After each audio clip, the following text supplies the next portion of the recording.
Si vous voulez comprendre où est le vrai pouvoir, vous regardez les réseaux américains.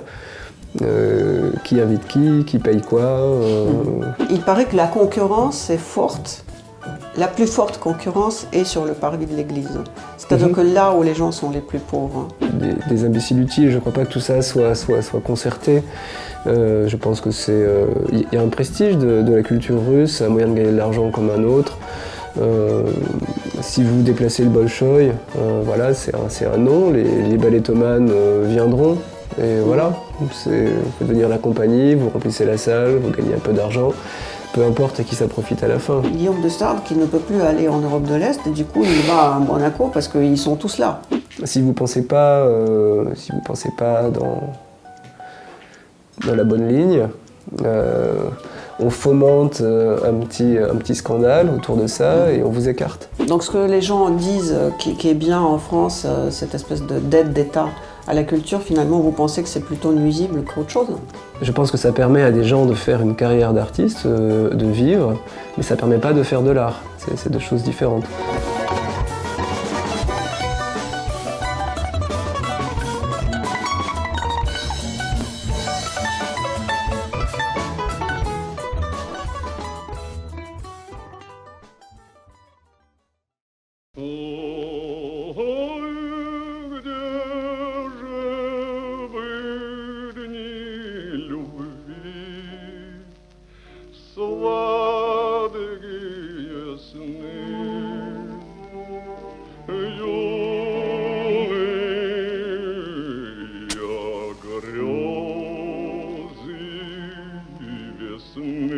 Guillaume de Sade, bonjour, on est à la librairie du Globe, la librairie russe de Paris. J'ai du mal à vous présenter parce que vous avez trop de facettes. Et comment vous expliquer? Ma série préférée, c'est le Bureau de légende. Je crois beaucoup aux légendes. Chacun de nous a une légende à raconter. Quelle est la vôtre? Mais je crois qu'on a tous une manière de se présenter qui dépend de l'interlocuteur qu'on a en face de soi. Aujourd'hui, on est en effet dans cette belle librairie, donc je me présenterai en tant qu'écrivain et historien de l'art. Historien de l'art? Oui, ce sont les études que j'ai faites et c'est une partie importante de ma vie et de mon activité. Vous êtes depuis un moment fonctionnaire d'art maintenant, parce que vous êtes directeur d'un musée. Alors je suis directeur du département développement du Musée national de Monaco. Ce qui fait de moi indirectement une sorte de fonctionnaire de la principauté, oui. Et vous êtes aussi un artiste, parce que vous êtes photographe. Oui, je crois que c'est un peu pour cette raison d'ailleurs qu'on m'a demandé de rejoindre l'équipe du musée. Ils ne souhaitaient pas justement avoir un profil de pur fonctionnaire, ils préféraient quelqu'un qui connaisse aussi de l'intérieur, qui soit de l'autre côté, qui puisse dialoguer avec des artistes qui sont ses amis et qui aussi peut comprendre de manière un peu fine leurs préoccupations. Et votre passion, si j'ai bien compris quand on parlait off, qui est peut-être la plus importante, c'est grimper sur les cailloux. Oui, alors je fais beaucoup d'escalade depuis longtemps, depuis que je suis adolescent. J'en ai fait à haut niveau quand j'étais plus jeune. J'ai même été un peu aidé par des marques, sponsorisé par des marques américaines. Et puis je continue aujourd'hui, en dépit de mon âge avancé, parce que c'est une passion vraiment très forte. Comment ça se fait que vous êtes aussi multifacette? Je crois que c'est la société... Vous avez beaucoup d'interlocuteurs? C'est la société d'aujourd'hui qui est comme ça. Je pense que les gens qui ne font qu'une chose sont devenus assez rares. Puis c'est un parcours de vie. On m'a proposé différentes fonctions et voilà, c'est des choses qui m'intéressaient. Je les ai saisies et à la fin, j'ai fini par faire pas mal de choses, un peu au gré des hasards, des circonstances, des rencontres. J'ai lu vos livres. Ce qui m'a étonné, parce que vous êtes quand même un jeune homme, que vous êtes outsider dans votre écriture et dans votre choix de choses qui vous passionnent, qui attirent votre attention. Je vais essayer de m'expliquer. Par exemple, beaucoup de livres que vous avez écrits se basent sur l'histoire de la Russie. Vous y êtes allé à plusieurs reprises. D'après ce que j'ai compris, vous avez des histoires personnelles qui sont liées avec des femmes russes ou avec le contexte russe. Qu'est-ce qui vous attirait dans cette Russie? Et quand je vous dis que vous êtes outsider, c'est parce que dans le monde actuel, être attiré par le glamour, c'est quasiment politiquement incorrect. Ce n'est plus dans le cahier des charges de la société dans laquelle on vit. Aujourd'hui, il faut s'intéresser à des marginaux et pas du tout aux papillons de nuit dont vous parlez dans certains de vos livres. Non, vous avez raison, mais après, en effet, il y a eu un retour à l'ordre moral que moi je sens comme très fort, très prégnant, contre lequel moi non pas je me bats, mais en tout cas avec mes modestes moyens, je continue de faire ce qui m'intéresse et pas ce qu'on attend de moi. C'est sans doute en ce sens que oui, on peut me présenter comme un outsider. C'est vrai que le monde c'est beaucoup durci, rigidifié. Peut-être qu'aujourd'hui, en effet, dire qu'on aime les pays de l'Est, ça dépend lesquels, mais c'est pas très populaire. Moi, en tout cas, j'ai pour moi de m'y intéresser depuis plus de 15 ans. J'ai fait un grand nombre de voyages, j'ai fait des livres de photographie autour de ces pays, et puis des romans, des pays que je connais bien, aussi bien l'Ukraine que la Russie d'ailleurs, mais aussi l'Azerbaïdjan, le Kazakhstan, où je repars d'ailleurs dans une quinzaine de jours. Enfin, oui, je voyage beaucoup, ces pays de l'Est m'intéressent pour plein de raisons. Déjà, c'est peut-être quelque chose de très différent de l'Europe occidentale en tout cas. Donc moi, l'altérité m'intéresse. Et par ailleurs, c'est lié à mon histoire familiale. Je viens d'une famille d'origine ukraino-russe, donc c'est toujours une manière un peu de retrouver une part de soi, voyager là-bas. J'ai un problème avec le glamour parce que je pense que c'est une des raisons pour lesquelles la Russie a tout échoué. Au moment où la Russie s'est ouverte vers l'Occident, elle n'a pris de bon en Occident que le glamour. Comment vous expliquez ça? Les hommes d'affaires russes étaient tellement peu fréquentables qu'ils se sont accrochés à la beauté des femmes ou à l'art contemporain dont ils ne comprenaient rien du tout. Mais l'art contemporain, c'est quelque chose à la mode. Et du coup, en investissant dans les artistes qui étaient considérés comme les artistes contemporains, l'homme d'affaires russe, celui qui était fraîchement sorti de la pègre, pensait acheter un ticket d'entrée dans la grande société européenne. Parce que c'est un peu ça, l'entrée dans l'establishment européen. C'est comme ça qu'ils voyaient les choses.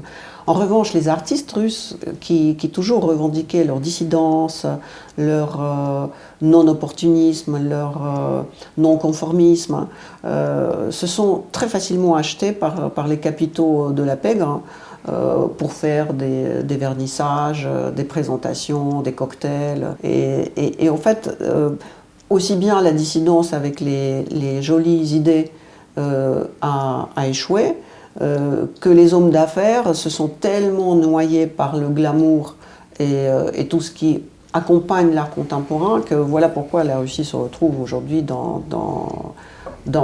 où elle se retrouve. Du coup, je voudrais essayer d'écouter votre défense du glamour russe qui vous attire quand même. Parce que je pense que c'est ça qui vous attire en Russie. Alors, il y a deux choses dans ce que vous dites. Il y a d'une part cette question des hommes d'affaires qui ont utilisé l'art contemporain comme un moyen, mais ça je crois que c'est le cas dans le monde entier. On appelle ça en sociologie des signes de distance sociale. Quand vous arrivez dans un milieu, parce que vous avez gagné de l'argent, vous en adoptez les codes. Et aujourd'hui, l'art contemporain, enfin, avoir une collection, collectionner, cette vie où on passe d'un grand salon, enfin d'une grande foire à une autre autour du monde, ça fait partie des codes. Donc les gens qui sont intéressés par ce milieu, combien même ils n'auraient pas une vraie passion pour l'art, vont vivre cette vie-là. Ça, je pense que c'est une chose. C'est pas propre à la société russe, c'est propre à toutes les sociétés. On pourrait trouver des cas en France aussi de gens qui réussissent et qui, ayant réussi, vont se mettre à acheter, moi j'ai des exemples en tête, même d'amis, qui sont des hommes d'affaires, qui ont réussi et qui maintenant collectionnent. Peut-être pas parce que ça les passionne, mais parce que ça se fait dans ce milieu-là. Après, la question des artistes, est-ce que les artistes se laissent acheter ou pas? Est-ce que les artistes sont des dissidents? Moi, je pense que chaque personne a une ligne à soi qui est personnelle. C'est devenu une partie du jeu. Aujourd'hui, l'argent dans le monde de l'art contemporain fait partie du milieu de l'art contemporain. Donc soit vous êtes totalement en rupture avec ça et vous n'acceptez pas ce jeu-là, soit vous jouez avec ça et vous arrivez à le contester de l'intérieur ou à en profiter cyniquement. Voilà, tout est un peu possible.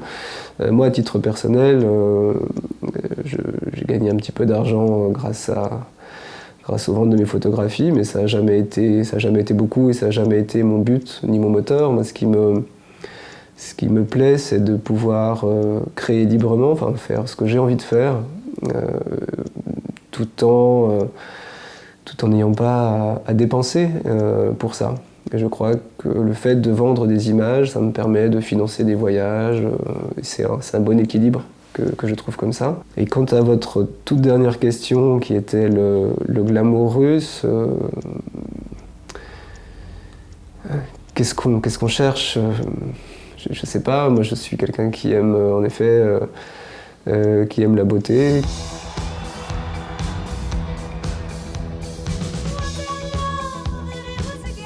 Ne pensez-vous pas que, en fait, la vie un peu déchaînée par rapport à la vie européenne, hein, parce que on va pas se cacher, il y avait des bars à putes, mais des putes très très belles et cultivées. Il y avait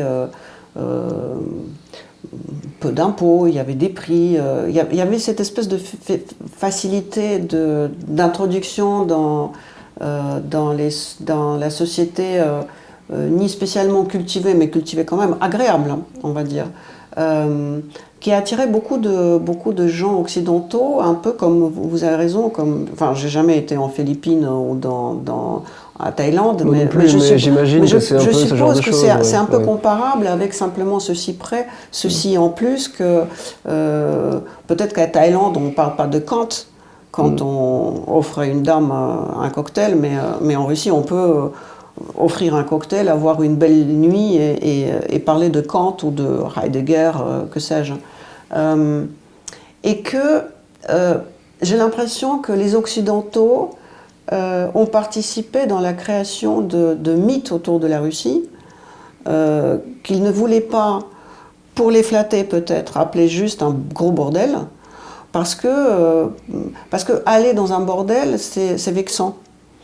C'est quelque chose que il n'y a pas de valeur ajoutée. Tandis que aller en Russie, oui, il y a la grande culture, oui, il y a des conversations pseudo-intellectuelles, et en fait, ça te flatte. Mais j'ai l'impression aujourd'hui, en tant que Russe, que cette Russie-là, on l'a complètement inventée. Elle n'était pas comme ça. Elle était juste un gros bordel assez cynique, très avare, et qu'il n'y avait rien d'intellectuel dedans. Ni idéologique, c'était juste d'un cynisme pur, et que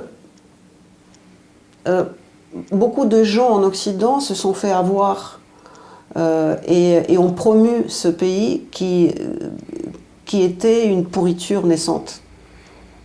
Alors, ce que je peux dire, c'est pour réagir à la première partie de votre question, c'est qu'en effet, en Russie, mais pas uniquement, je dirais dans les pays de l'Est, on pourrait dire jusqu'à Prague, il y a en effet toute une pensée dominante aujourd'hui en Occident qui n'a pas pris. Ça n'a pas marché. Le wokisme,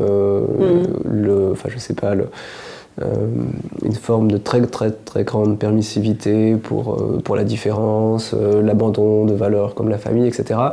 Ça n'a pas marché. Ça n'a pas marché. Le féminisme, dans ses versions les plus outrées, Pourtant, il y a des femmes, pourtant, il y a toutes ces femmes révolutionnaires qui ont créé le féminisme, finalement. Ouais, c'était des soviétiques. Ça me semble quand même, en tout cas, moi, pour ce que je connais, j'y vais quand même très souvent depuis longtemps.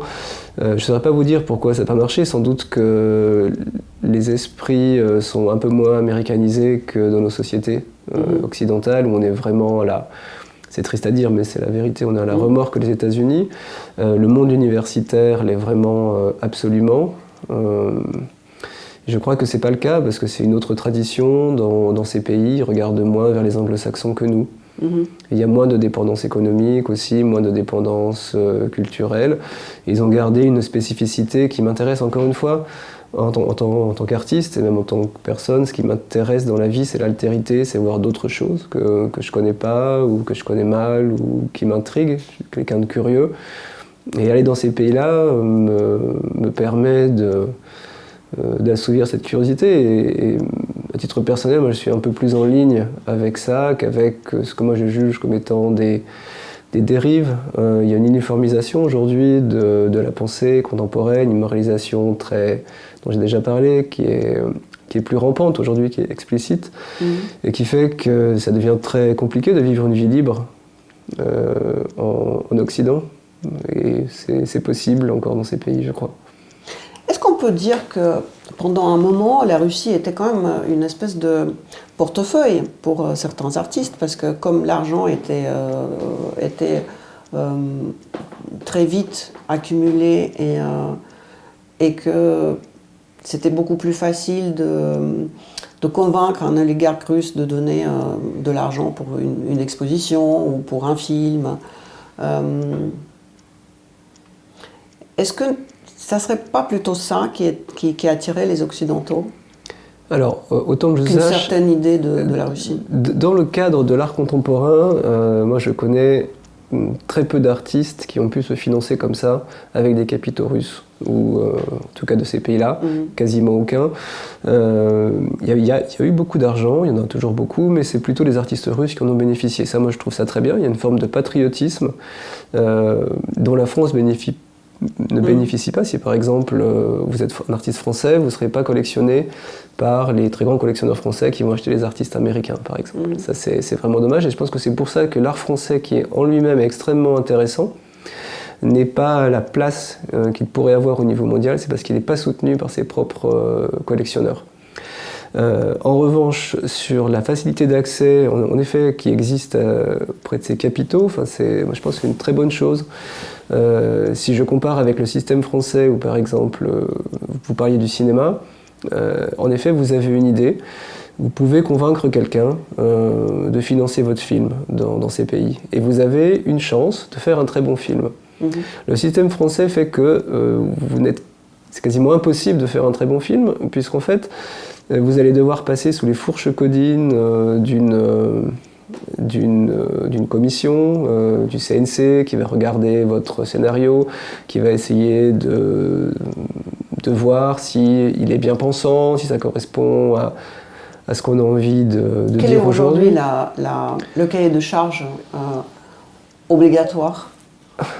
Qu'est-ce qu'il faut avoir dans votre scénario pour que ça passe? Je crois que, alors, c'est pas des choses moi qui me passionnent, mais j'en ai une idée un peu. Je vois bien, je crois, il faut que ça soit quand même assez politiquement correct, plutôt féminisme, plutôt inclusif, etc. Ce qui ne veut pas dire qu'on ne peut pas faire un bon film féministe, hein, c'est pas ce que je dis, au contraire, on peut en faire un excellent. Mais à partir du moment où vous êtes obligé de vous plier à des commissions, moi j'ai déjà regardé qui sont les gens de ces commissions, j'en connais certains. Je suis un peu surpris que ce soit eux qui décident. C'est des gens qui souvent n'ont pas non plus une légitimité très forte, à mon avis, à pouvoir décider de l'avenir d'un film. Et je pense qu'on a aujourd'hui un art d'État en France. Moi, ça ne me dérangerait pas du tout de le voir disparaître. Si ce système disparaissait, je serais plutôt pour, en fait. Donc ce que les gens disent qui est bien en France, cette espèce d'aide d'État à la culture, finalement, vous pensez que c'est plutôt nuisible qu'autre chose? Disons que Je pense que ça permet à des gens de faire une carrière d'artiste, de vivre, mais ça ne permet pas de faire de l'art. C'est deux choses différentes. C'est très bien que ça existe parce que voilà, c'est un soutien qui est apporté à des projets. En revanche, il suffit de regarder la médiocrité de la production contemporaine pour être convaincu quand même que c'est pas exactement là que ça se passe. Moi, je connais très bien ce système parce que c'est complètement le système soviétique où il fallait parler du Parti communiste. Et si on parlait de l'amour et même d'un triangle dans l'amour, il fallait absolument que les trois soient communistes et qu'ils décident. Enfin, la moitié du scénario parle des fourneaux, des choses. Après, on peut bien sûr faire une petite partie de. Comment on dit, partie fine, oui. Mais à condition que ça soit à côté des fourneaux. Entre bons communistes. Non, mais, exactement. Mais là, on arrive à un point où moi je pense que la censure indirecte n'a jamais été aussi forte, probablement, que dans nos sociétés. C'est ça qui Vous l'appelez indirecte ou elle est complètement directe? Je pense qu'elle est non, directe. je dirais indirecte parce qu'en fait, si vous faites une œuvre déplaisante, on ne va pas vous déporter, on ne va pas vous envoyer au goulag, on ne va pas menacer votre famille, vous n'allez pas aller en prison, on ne va pas vous tabasser. Donc il ne faut pas tout mélanger, c'est quand même, il y a 2 poids 2 mesures, mais c'est très indirect, au sens où en fait on fera en sorte que votre projet n'existe pas. C'est-à-dire, on n'en parlera pas dans les médias, on vous laissera le faire en un sens, mais il sera alors non seulement il ne sera pas soutenu, mais en plus il sera passé sous silence. Il y a énormément de bons livres, de bons projets de films, etc., qui ne se font pas au profit de films qui sont dans la ligne. Moi, je pense que au fond, qu'il y a une sorte de doctrine Jdanov implicite, mais extrêmement forte en Occident. Ouais. Très très forte. L'écosystème de l'art, aujourd'hui, c'est énormément d'argent. C'est vraiment énormément d'argent.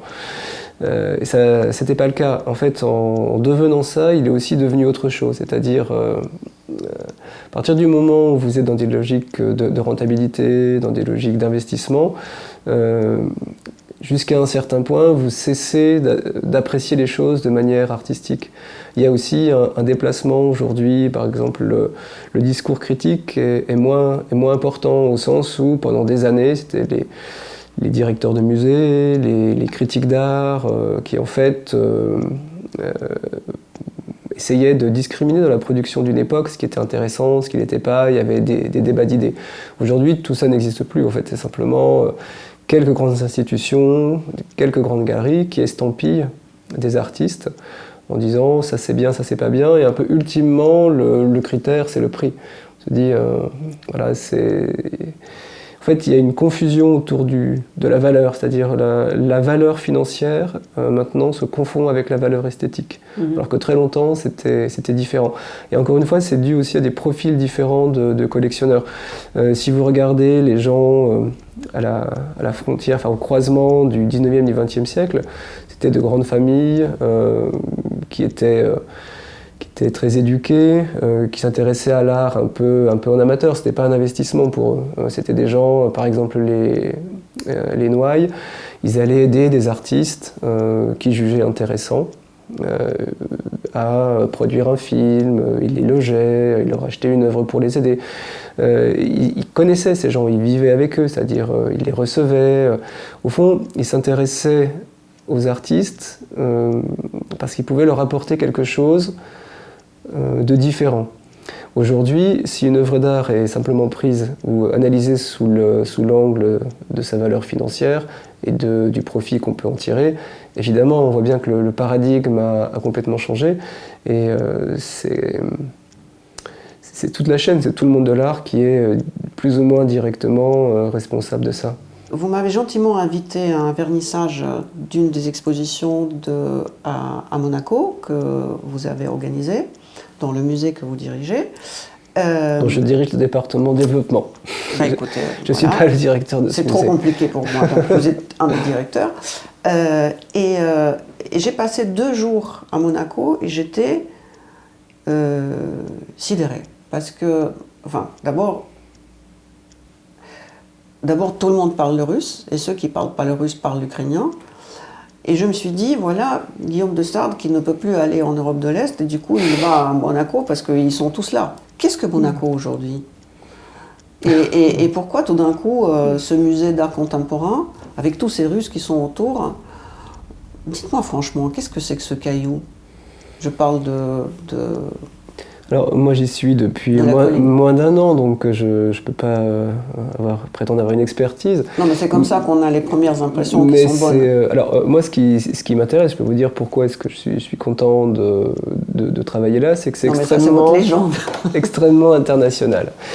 Dans notre musée, chaque jour en moyenne, il y a des personnes de nationalités différentes, entre 15 et 20 nationalités différentes qui le visitent. C'est une ouverture sur le monde. C'est les Russes qui ont 10 passeports dans la poche. Bienvenue au bureau des légendes.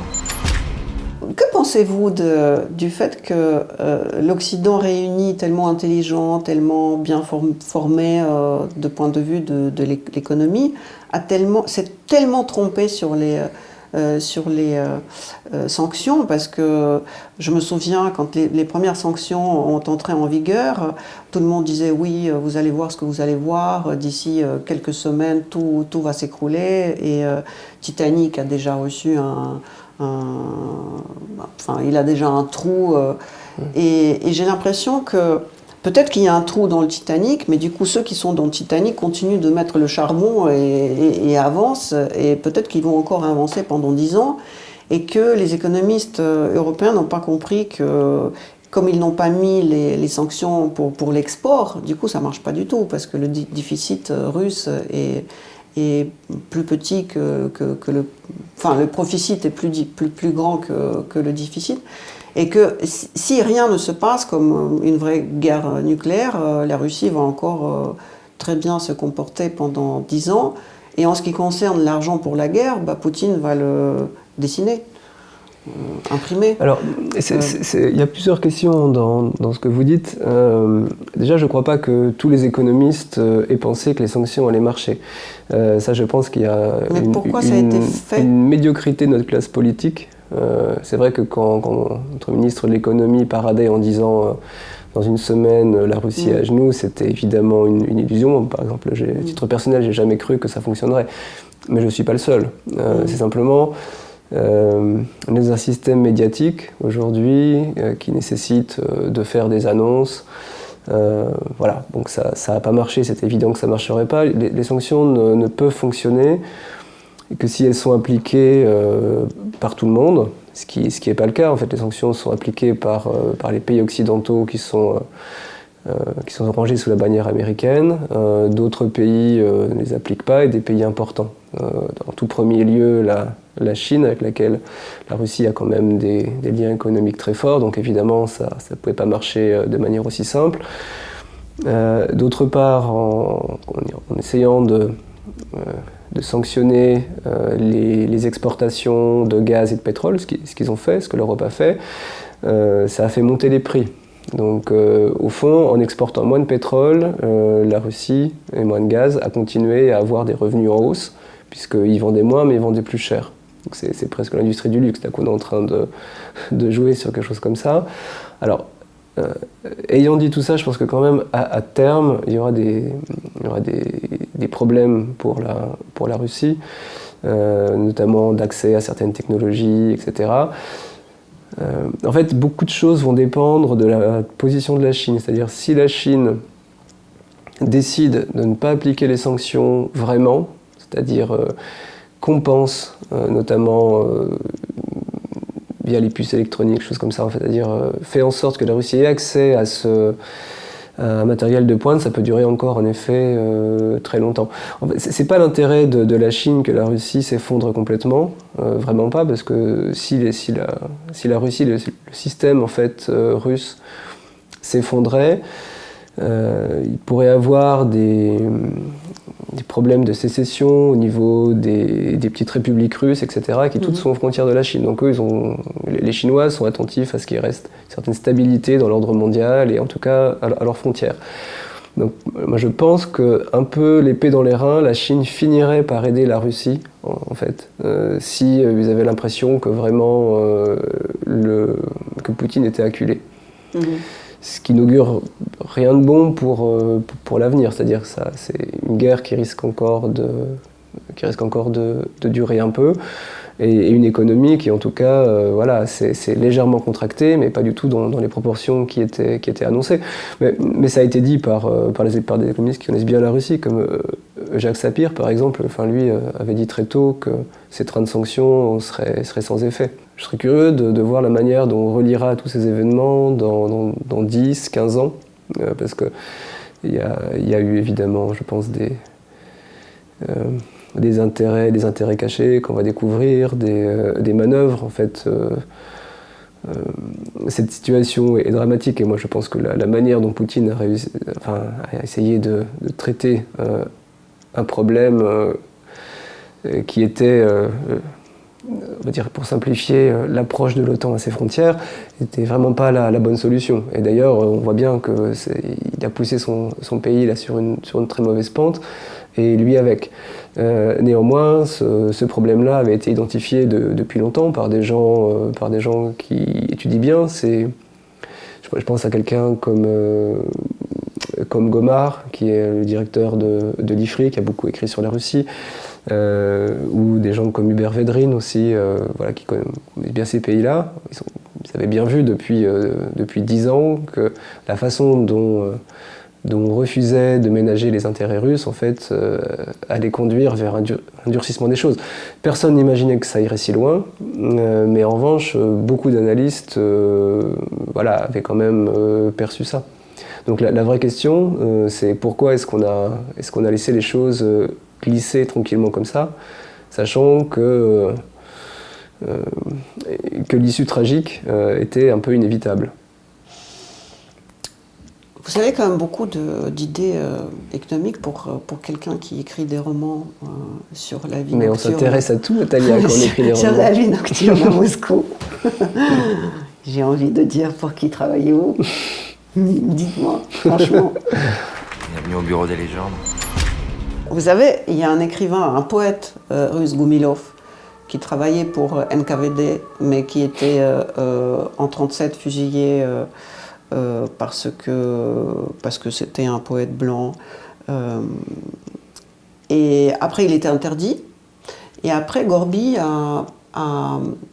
avant la perestroïka, l'a publié. C'était la première publication. C'était vraiment pour nous les Russes le symbole de la Russie décadente.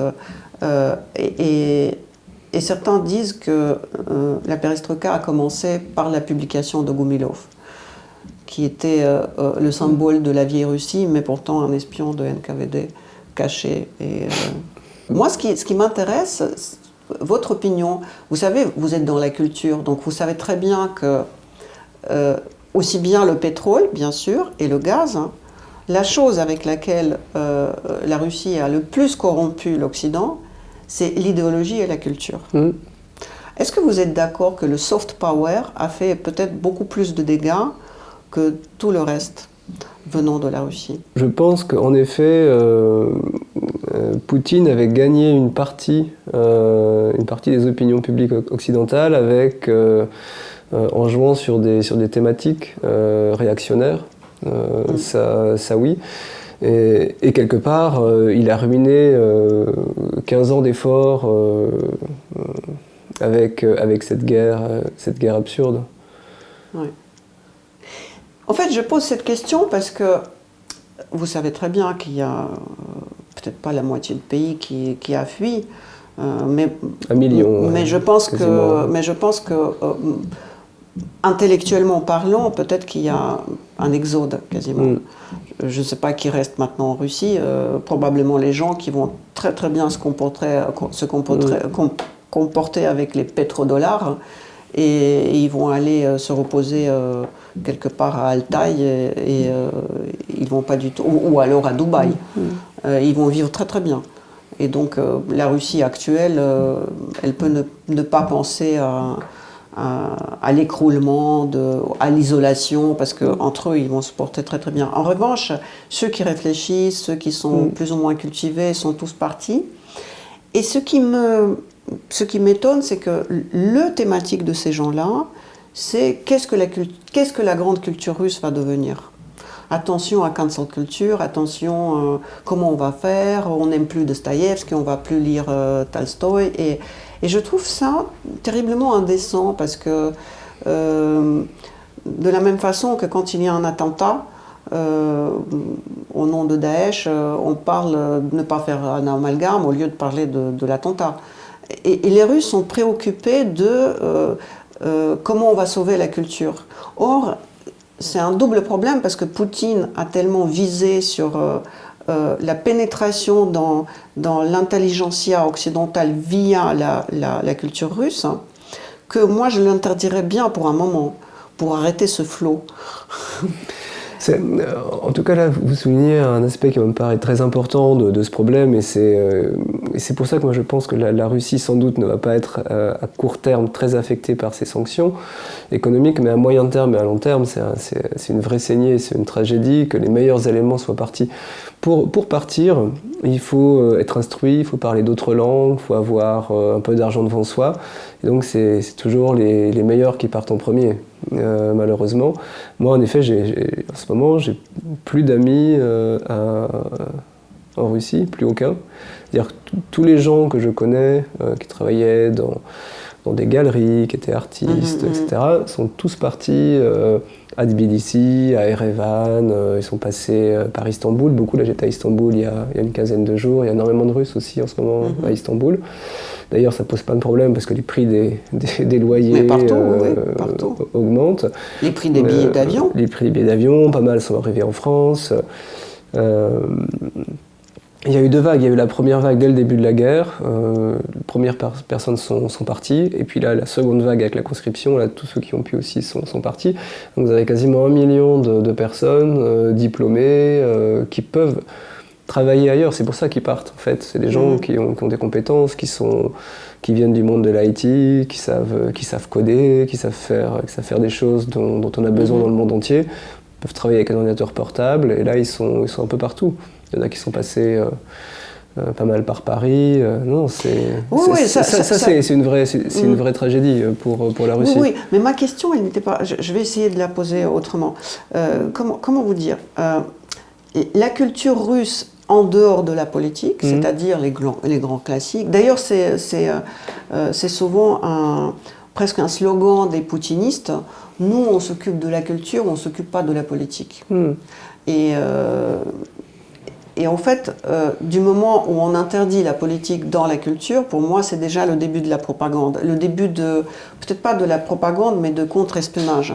Parce que je vois comment en France, tous ces îlots de soi-disant la culture russe traditionnelle, qui n'est pas engagée, on ne parle pas de la guerre, on ne parle pas des partis, on parle juste de la Grande Russie avec des croix orthodoxes sur les coupoles, c'est toujours presque les lieux où se passe le recrutement de contre-espionnage.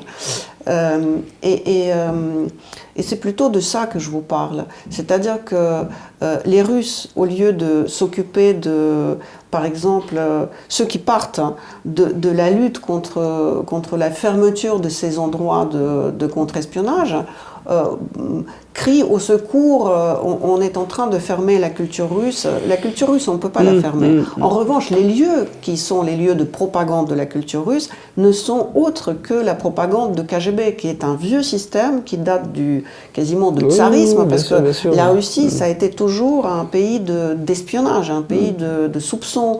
Tout le monde espionnait tout le monde.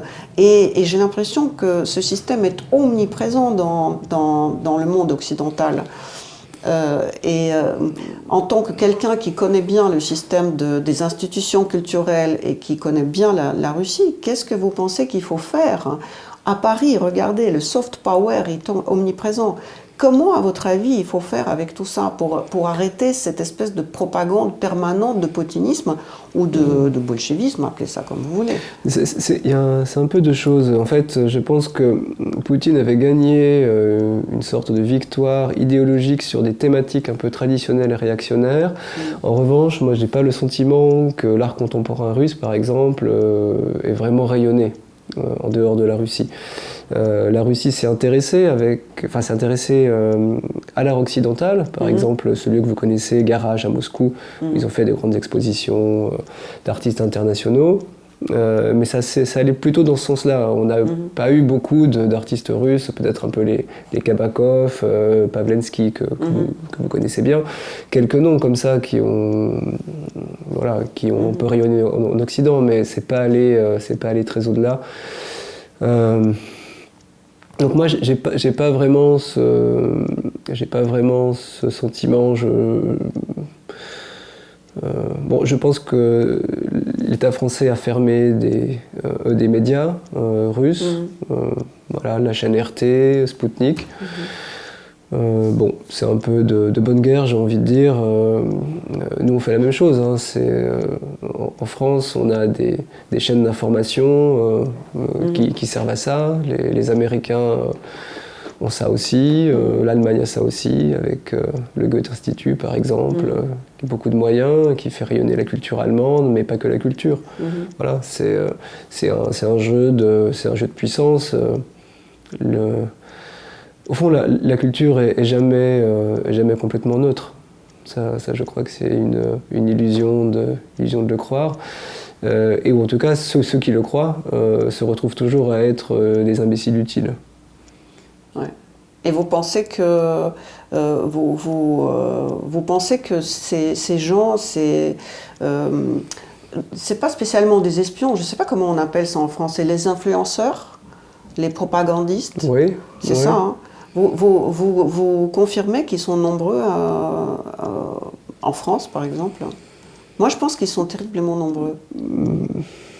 Parce que ce qui m'étonne, c'est les gens qui, normalement, ont un certain niveau de culture, laissent passer des romans écrits n'importe comment, par des anciens diplomates russes qui tout d'un coup sont devenus des écrivains et qui écrivent un roman par mois, ou des très très mauvais spectacles du ballet russe qui sont franchement faits à la hâte et dansés très très mal. Mais c'est toujours présenté comme les grands ballets. D'ailleurs, à Monaco, il y avait des spectacles.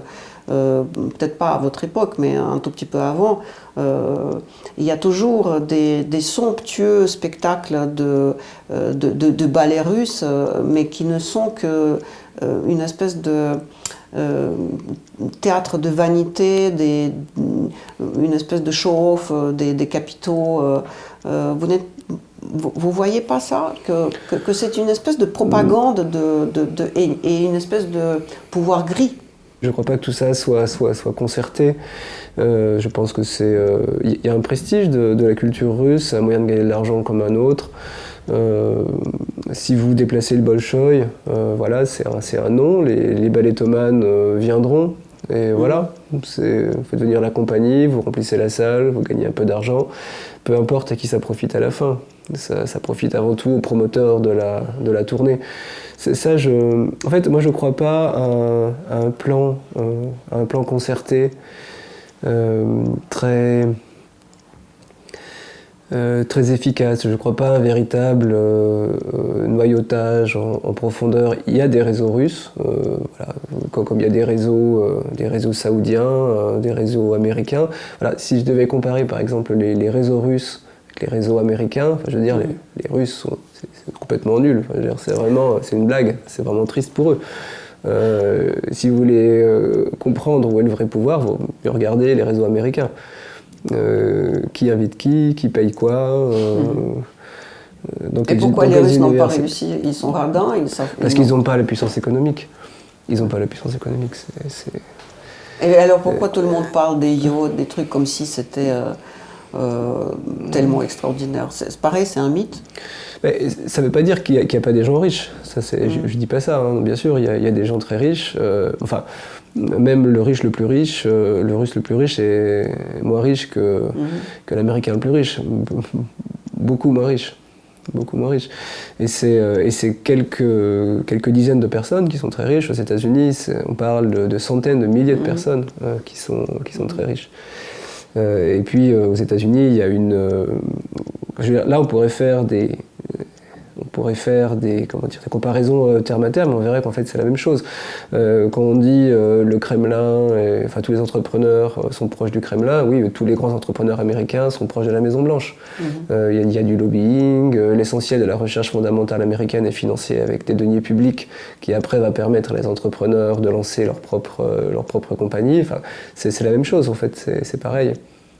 C'est juste que les Américains, on le dit moins, les gens ne veulent pas voir parce que c'est plus confortable.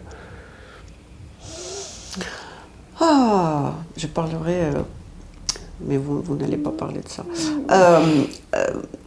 Votre dernier roman mélange une histoire d'amour avec un montage d'une exposition en Afrique. Le hasard fait que je connais quelque chose de cette exposition parce qu'en fait, c'est pas inventé. Dans votre roman, je ne sais pas si la partie amour était inventée, mais en tout cas, la partie de la création de l'exposition était quasiment une réalité. Et au moment où vous avez vous écriviez ce livre, vous m'avez confié que oh là là, personne ne va le publier. Vous avez organisé une exposition de Picasso. Déjà, ma première question, pourquoi exposer Picasso Picasso, qui pour moi était une personne d'ailleurs un peu douteuse, membre du Parti communiste, et avant ça absolument pas connu par le grand public. Il lui fallut devenir communiste pour être connu. Encore une fois, merci aux communistes. C'est comme quoi... Et ils ont su faire la promotion d'un grand artiste, cette fois-là en tout cas. Ben, je ne sais pas. Dès qu'il s'agit du communisme, je ne sais pas si le talent est vrai ou c'est juste la force de frappe des communistes. Je sais pas. Non, franchement, j'ai pas de réponse. Je pense que d'un point de vue vraiment neutre et d'historien de l'art, Picasso a inventé des formes, il a renouvelé les choses quand même. Mais alors pourquoi il fallait un menteur communiste pour qu'il démarre? Ouais, tous les démarrages sont toujours un peu lents. Vous connaissez quelqu'un qui du jour au lendemain serait-il un génie, arrive, regardez Rimbaud par exemple, c'est un génie, et les démarrages ont été plutôt lents. Non. Rimbaud est mort quasiment inconnu d'un petit cercle d'amateurs. Je ne me suis jamais posé la question qui fait démarrer les gens comme Modigliani qui n'a rien vendu de son vivant. Qui l'a...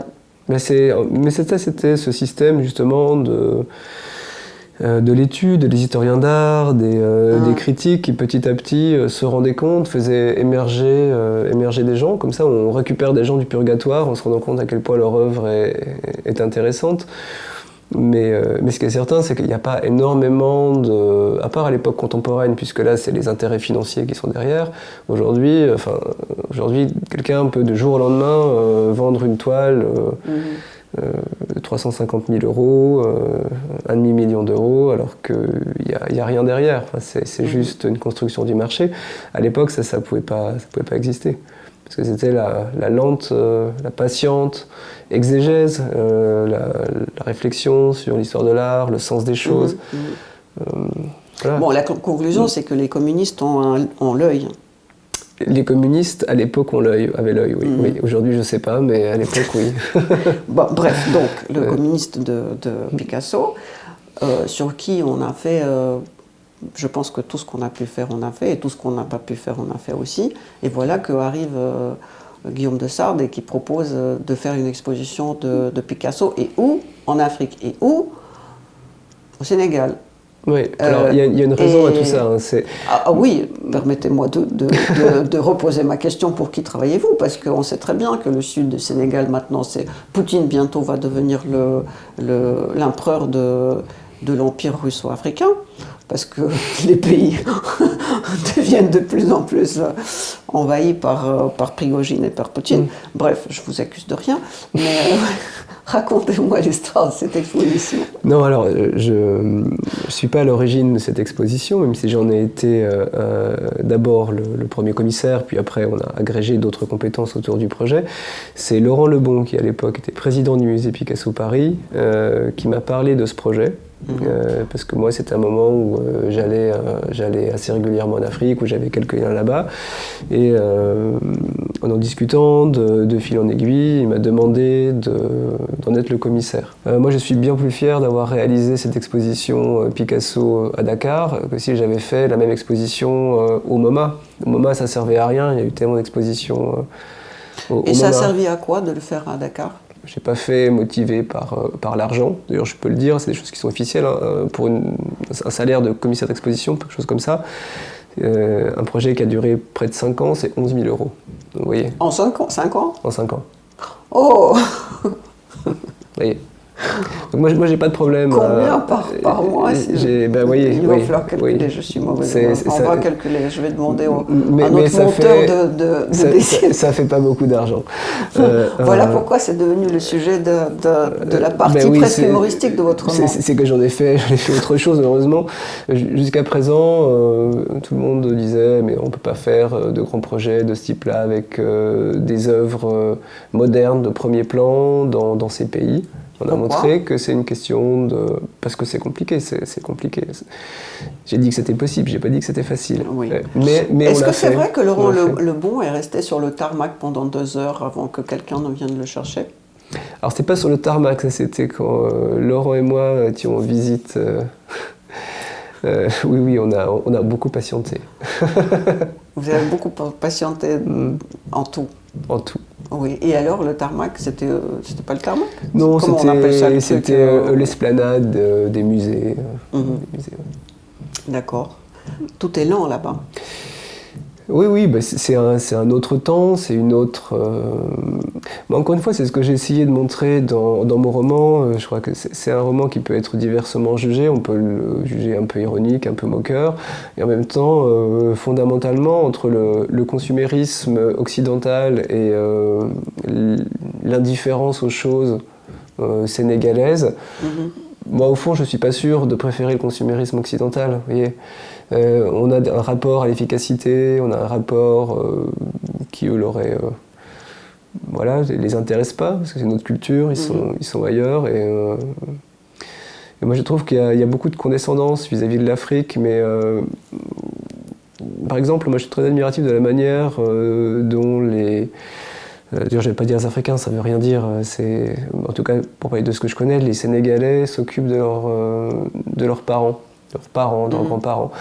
Ils vivent avec eux, ils sont très attentifs. Non, mais ça, je comprends, bien et sûr. nous, à l'inverse, on est des sociétés où on les met dans des EHPAD et on s'en désintéresse. Et je trouve que la manière, en fait, dont les gens défendent l'Afrique paraît totalement biaisée. En fait, on la défend par rapport à nos propres valeurs, en disant, mais non, regardez, tout ça sont des clichés, ils sont comme nous, etc. Mais non, ils sont différents. Et je crois que moi, le vrai racisme, je crois que c'est de porter un jugement sur ces sociétés qui sont différentes en essayant de montrer qu'ils sont comme les nôtres.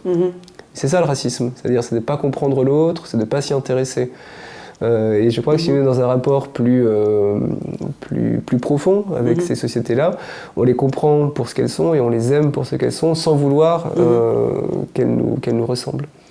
Est-ce que c'est pour ça, j'étais d'ailleurs surprise, une fois j'étais dans un taxi chez un garçon de Mali, et je lui ai dit que j'étais russe presque en m'excusant, après ce que Wagner a fait à Mali, et il m'a offert la course. Et il a dit beaucoup de choses désagréables par rapport aux Français. Est-ce que c'est pas à cause de ça que les Russes prennent place en Afrique là où les Français étaient? Il y a plein de choses. Alors, c'est un problème compliqué. Il y a une partie, il y a de la propagande, où aujourd'hui, en fait, les Russes, mais pas seulement, ce ne sont pas les seuls à avoir des intérêts là-bas, en fait, poussent des idées anti-françaises pour gagner des parts de marché. Et en fait, comme on a une histoire coloniale, évidemment, c'est facile, puisque on peut pointer la France du doigt avec raison, c'est-à-dire c'est pas inventé, c'est des choses qui ont vraiment eu lieu. Donc ça c'est une part des choses. Après, moi je constate aussi que les Français sont assez, en tout cas au Sénégal, sont encore les bienvenus. Peut-être pas dans le monde des affaires, mais moi à titre personnel, en tant que commissaire, le temps que j'ai passé là-bas, j'y suis beaucoup allé. Ouais, enfin, vous savez, il y a des endroits où on est moins bien reçu. Là, j'ai été très bien reçu. vraiment pas eu de problème à aucun moment. D'ailleurs, on a plein de préjugés sur Dakar. Des gens disent que c'est une ville potentiellement, je sais pas, sale, dangereuse. C'est pas du tout une ville dangereuse. On peut s'y balader le soir, Non, j'y étais, très oui, tard. c'est vrai que par moments, je me sentais presque moins en danger qu'à Paris. Ouais. Non, c'est une ville très tranquille, qui a du charme, qui n'est pas le même que le charme parisien, évidemment, mais qui a un autre charme. Ouais, je suis d'accord avec vous. Est-ce que c'est vrai qu'au moment où les tableaux de Picasso sont arrivés, il y avait un feu dans le musée? Non. D'accord. Qu'est-ce qui était le plus dur pour vous parce que je vous ai vu quand même très très fatigué pendant le montage de cette exposition. Qu'est-ce qui était le plus dur pour vous?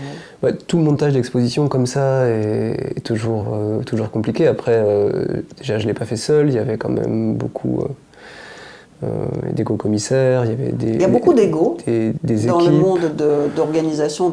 Déjà, le mot commissaire, j'aime pas beaucoup parce que c'est complètement militaire. Est-ce qu'il y a une hiérarchie comme en armée chez les commissaires? Je crois qu'il n'y a que des cas particuliers. Il y a des gens avec qui on travaille bien, des gens avec qui on travaille moins bien.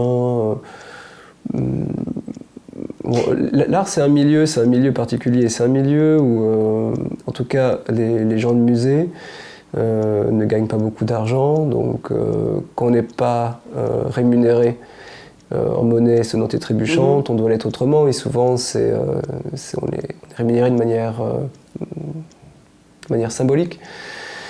D'ailleurs, vous savez, les Russes disent, comment s'appelle cet endroit devant l'église où les pauvres demandent la petite monnaie? Le parvis de l'église. Le parvis de l'église. Il paraît que la concurrence est forte. La plus forte concurrence est sur le parvis de l'église.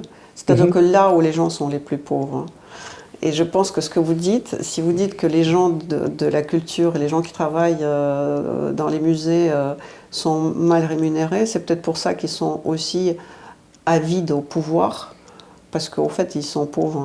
Est-ce que c'est ça? Alors, moi je dirais pas qu'ils sont avides de pouvoir, c'est pas des gens avides, mais en tout cas de reconnaissance. En fait, si on prend des gens souvent qui ont fait des études longues, qui sont parmi les plus brillants de leur génération, puisque c'est un monde dans lequel beaucoup de gens veulent entrer, il n'y a pas beaucoup de place. Donc les gens qui sont là souvent sont des gens quand même qui sont pas totalement dénués de compétences. Et en fait, quand vous êtes à ce niveau-là et que vous êtes aussi mal payé, je pense qu'on peut concevoir parfois un peu d'aigreur, un peu de déception. Enfin, il faut que les gens se rendent compte de ce que sont les salaires. Par exemple, j'ai pas le chiffre exact, mais je peux donner des ordres de grandeur. C'est si vous dirigez le centre Georges Pompidou, qui est le plus grand musée d'art moderne du monde, qui font des millions d'entrées, vous gagnez moins de 10 000 euros. Alors que si vous dirigez la moindre petite société, vraiment de rien du tout, vous êtes directeur du développement des grands projets d'Unibail, vous gagnez incomparablement plus. Et ça ne veut pas dire que vous êtes plus intelligent. Quelle est la meilleure expérience pour faire de l'intelligence économique, à votre avis? La littérature, l'art, la photographie? La curiosité. Vous allez me dire? La curiosité. Vous n'allez pas me dire.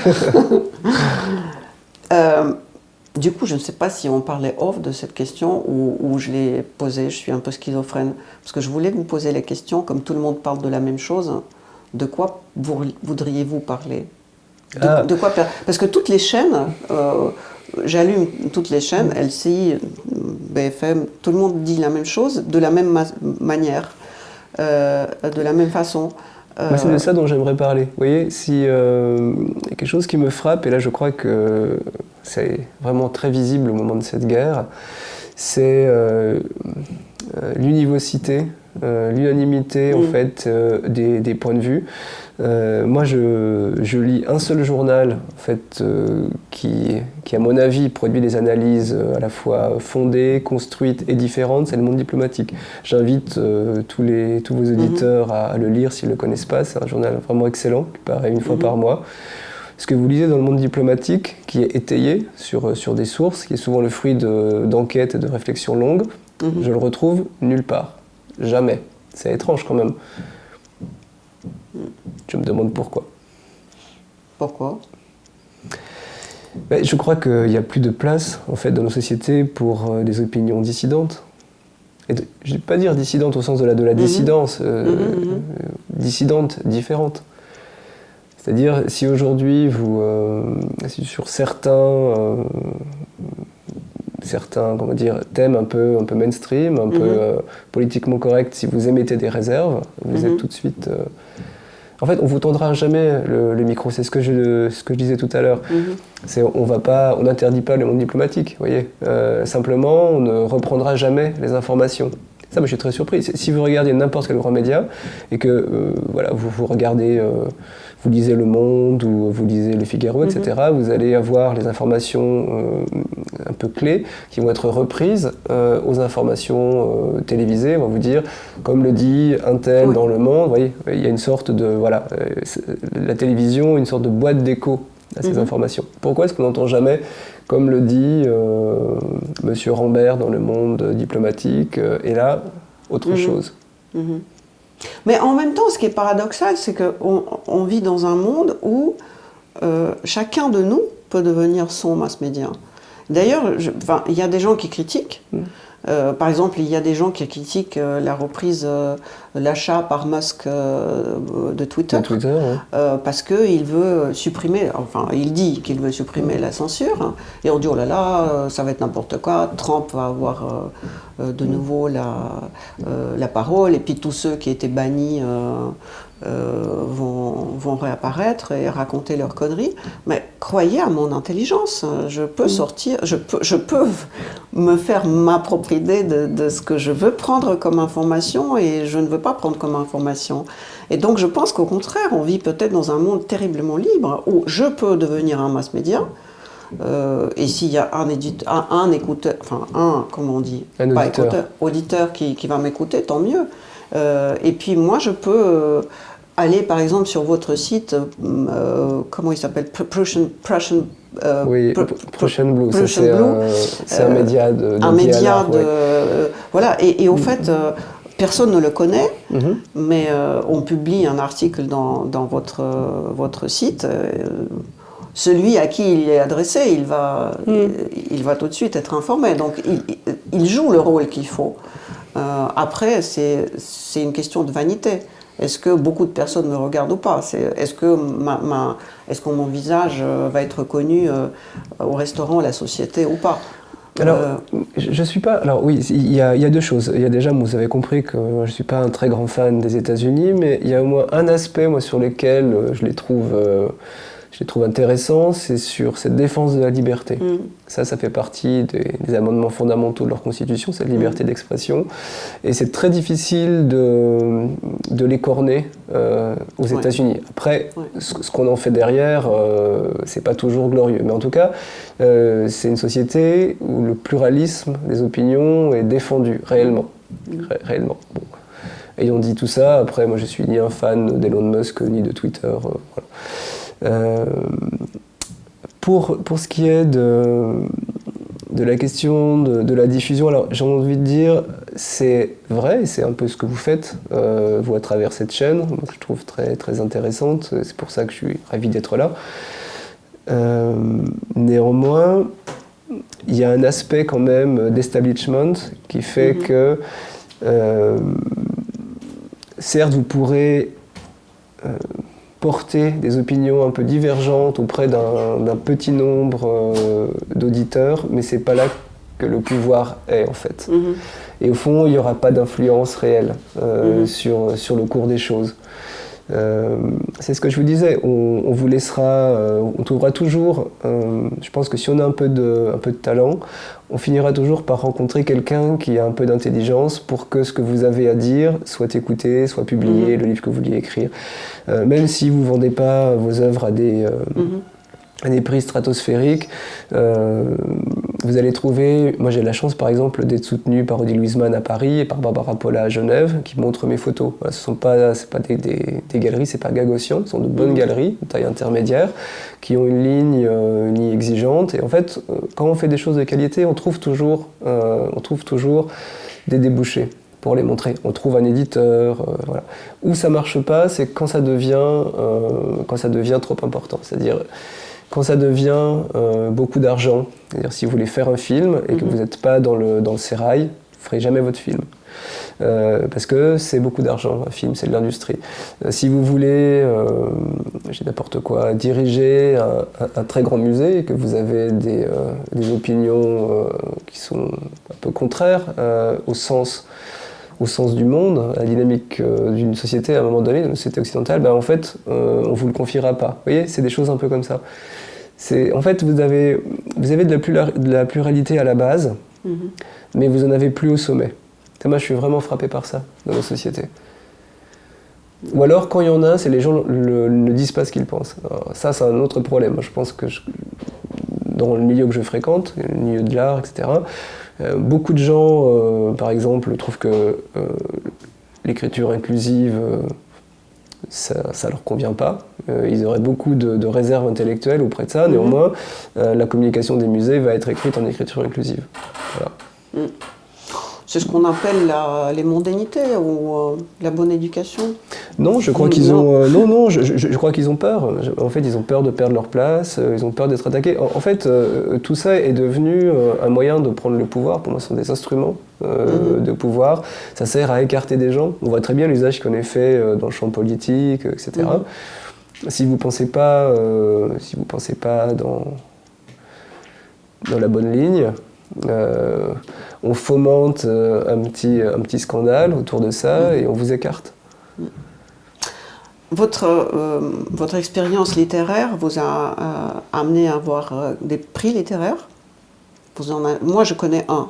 Oui, j'en ai eu plusieurs. Mais vous en avez plusieurs. Que pensez-vous des prix littéraires et particulièrement du dernier prix Nobel pour la littérature, pour cette écrivaine qui écrit sur sa vie, Ernaux.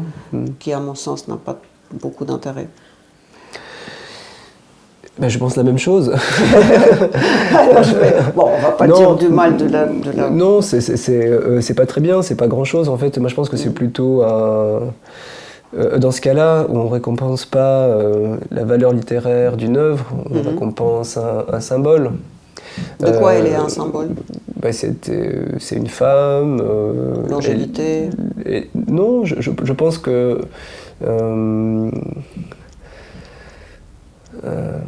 c'est une femme, elle est féministe. Ça fonctionnait assez bien dans la société d'aujourd'hui. Voilà. Après, tous les choix sont pas toujours contestables. Moi, j'aime beaucoup Modiano. Je pense que c'est un grand écrivain. Il a eu le prix Nobel aussi. Et en plus, en disant ça, vous voyez, il y a tout de suite un biais qui se crée. Si par exemple, je dis Annie Ernaux a eu le prix Nobel parce qu'elle est une femme et parce qu'elle est féministe, ce qui est vrai, factuellement vrai, on va penser que je suis contre le féminisme, que j'aime pas les femmes, alors que peut-être mon écrivain préféré, c'est Marguerite Duras, que j'adore Duras, j'adore son cinéma, j'adore ses romans. Vous voyez, le simple fait que je sois obligé de me défendre de l'accusation qu'on pourrait porter contre moi quand je dis ça, en fait, montre bien que ça ne fonctionne plus. D'accord. Ça ne fonctionne plus. Pourtant, vous faites vous aussi de autofiction. Comment vous distinguez où l'autofiction marche et où ça ne marche pas? Est-ce que c'est une question de style? Parce que bon, on peut avoir une vie tellement intéressante. La vôtre, par exemple, elle est tellement énigmatique. Je dirais presque... on peut presque écrire un roman d'espionnage. je ne veux pas me répéter. Et, en soi, c'est la matière. Avec toutes vos légendes, on peut en faire une série pour faire la concurrence à certains. Et puis il y a des vies pas du tout intéressantes, mais il y a un style derrière. Vous, c'est plutôt... Comment vous considérez votre vie est tellement intelligente, tellement intéressante qu'elle peut facilement devenir un sujet sans les cannelures autour, ou vous êtes un styliste et que vous pouvez faire un sujet d'un piano à queue. Bon, j'espère que c'est un peu des deux. Pour moi, un bon projet intellectuel, aussi bien artistique que littéraire, c'est une idée qui s'incarne dans une forme réussie et cohérente. Par exemple, là, on parlait de ce dernier roman, l'exposition. Ce qui m'intéressait, c'était de faire c'est un projet total. Il y a à la fois le catalogue d'exposition, qui s'est vraiment fait, chez le même éditeur que l'éditeur qui publie le roman, avec cette idée que les deux se répondent. Le titre de l'exposition que le personnage essaie de monter dans le roman, Picasso l'Africain, c'est le titre du texte du catalogue d'exposition, vous voyez. Il y a une sorte de circularité, tout se répond. Donc là, en tout cas, il y a une cohérence du projet. Après, c'est pas à moi de dire si stylistiquement c'est réussi ou pas, si l'idée est bonne, mais en tout cas, il y a une cohérence. Donc, je crois pas... C'est une question difficile que vous posez. Je pense que vraiment... en tout cas, ce que je peux dire, sans parler de moi, c'est qu'il faut qu'il y ait les deux pour que ce soit... Je vais répondre à votre place. Bon moi, livre. Je trouve que... je ne sais pas comment vous vous débrouillez. Vos amis, c'est des grands... directeurs des grands musées, c'est des membres de conseil d'État, je ne sais pas comment vous faites, je ne sais pas. Et du coup, c'est vrai que vous avez beaucoup de choses, on n'y croit pas. Hein. Si je ne vous connaissais pas, je dirais, bon, il est mégalo. Non, j'ai pas ce défaut-là, j'en ai d'autres, mais pas celui-ci. Oui, tout à fait. Non, mais objectivement, on peut vous prendre pour un mégalo si je n'avais pas vérifié qu'effectivement, vous connaissez beaucoup de gens, et donc, ne serait-ce que la liste des gens que vous connaissez fait un roman. Et en plus, quand un grand directeur de musée reste 2 heures à attendre que quelqu'un vienne le chercher, et que c'est raconté avec humour et légèreté, j'avoue que j'ai passé un bon moment à le lire. Mais c'est gentil. Voilà. Bon. Donc vous n'allez toujours pas me dire pour qui vous travaillez. Je travaille pour vous, Natalia, vous le savez bien.